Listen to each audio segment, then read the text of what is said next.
Okay, let's do. I've got to go to a meeting at 11:30 over in the chemistry building, so I better hurry, get this sucker done. But anyway, and this is one of your homework problems, and it's difficult. It's kind of tricky, but in a mass spectrometer, a singly charged ion. I just wanted you to understand what we mean. Singly charged ion. Whenever you read the word ion, that means positive 1.602 times 10 to the negative 19 coulombs. That's a singly charged ion. If it says it's a helium molecule or something like that, then it'll have two positive charges. Without that's been broken away from its two electrons. Okay. All right. So is having a particular velocity is selected by using a magnetic field of 0.13. Okay, so this was flying through that mass spectrometer. 0.13 teslas is what's going in. The electric field is 1.0 times 10 third volts per meter. A magnetic field of the same magnitude is then used to deflect the ion, which moves in a circular path with a radius of 1.2 centimeters. What is the mass of the ion? All right, so here we go.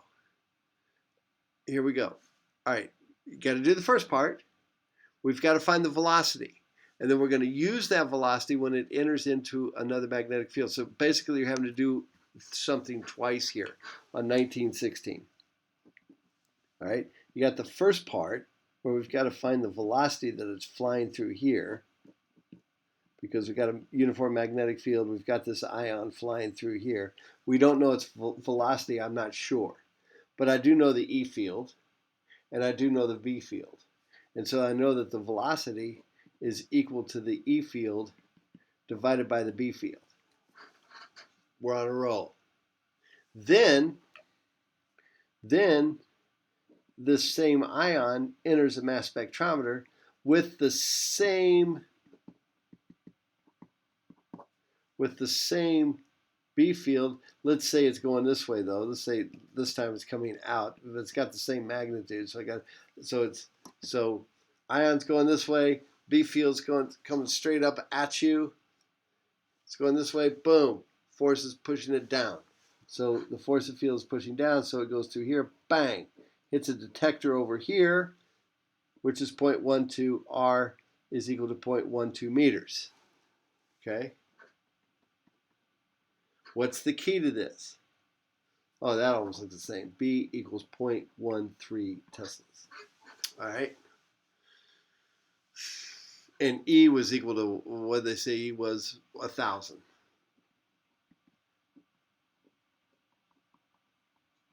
Volts per meter, or newtons per coulomb.